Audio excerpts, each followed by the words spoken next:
Σύνταγμα και πρέπει να το τηρήσουμε. Εντάξει. Κύριε Παπαδόπουλε, θέλω να έρθω στη δεύτερη ερώτηση, που είναι καθαρά πολιτική, αλλά που άπτεται του συντάγματος. Εγώ δεν θα σταθώ στο γεγονός ότι το Σύνταγμα η ίδια η κομματική τάξη το έχει κάνει κουρελόχαρτο. Εάν θέλετε να σας απαριθμίσω και τις περιπτώσεις, έτσι. Είναι όλο το Σύνταγμα κουρελόχαρτο, όπου υπάρχει η θεμελιώδης αρχή. Θα θέσω όμως ένα πολύ σύντομο ερώτημα. Ελάτε. Τι σας εμποδίζει στις έκτακτες και συνθήκες καταστροφής που διανύουμε αυτή τη στιγμή, με δεδομένη την κατάρρευση όλου αυτού του οικοδομήματος που προστάτευσε την πολιτική τάξη και που οδήγησε στην παραγραφή όλων των σκανδάλων που έχουν συμβεί στη μεταπολίτευση, να πάρετε μία απόφαση ομόφωνη στη Βουλή, να την εισηγηθεί η κυβέρνηση, να ανασταλεί το άρθρο 86 του Συντάγματος. Είναι πολιτική απόφαση, επομένως είναι εφικτή και συγχρόνως να παραιτηθεί η Βουλή αυτοβούλος από το δικαίωμα που έχει να ασκεί δικαστική αρμοδιότητα. Να παραπέμπει απευθείας στην αρμόδια δικαστική αρχή τις υποθέσεις διαφθοράς.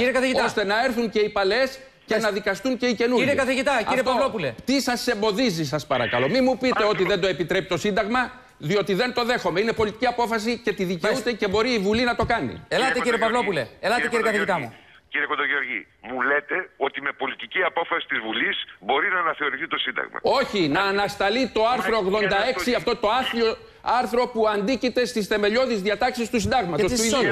Χαίρομαι που με κάποια καθυστέρηση και εσείς ανακαλύψατε ότι αυτό που ισχύει από το 1847 επί Όθωνος. Όχι και εγώ, σας παρακαλώ. Λοιπόν, εγώ από τότε που γεννήθηκα τα λέω και εσείς δεν τα κάνατε, κύριε Παυλόπουλε. Καλά, εντάξει, κύριε Κοντογιώργη, τώρα δεν γνωριζόμαστε. Απαντήστε σε αυτό, επειδή γνωριζόμαστε το λέω. Γνωριζόμαστε πολύ. Μην πάμε στο παρελθόν, απαντήστε σε αυτό το συγκεκριμένο ερώτημα, σας παρακαλώ. Λοιπόν, σας λέω, όταν θα κοιτάξετε λίγο το Σύνταγμα, θα καταλάβετε ότι αναστολή άρθρου του Συντάγματος, με την έννοια που το λέτε, δηλαδή το αναστέλνουμε και κατόπιν η δικαστική εξουσία έχει δικάζει τον οποιονδήποτε, σημαίνει αναθεώρηση του άρθρου 86. Όχι αναστολή, όχι αναθεώρηση, κύριε Παυλόπουλε. Είμαι νομικός και τα γνωρίζω καλά.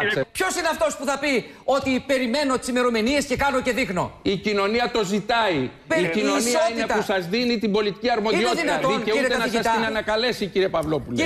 Οχυρωθήκατε πίσω από ένα κείμενο, η πολιτική, και σου λέει σε 5 χρόνια είναι αθώος. Εάν προσπαθήσετε να εντοπίσετε το ζήτημα στον κύριο Παπακοσταντίνου και αφήσετε στην άκρη το κέριο ζήτημα που δημιουργεί Παπακοσταντίνου, να ξέρετε ότι αυτό το πολιτικό σύστημα και αυτό το πολιτικό προσωπικό, κύριε Παυλόπουλε, θα έχει κακό τέλος.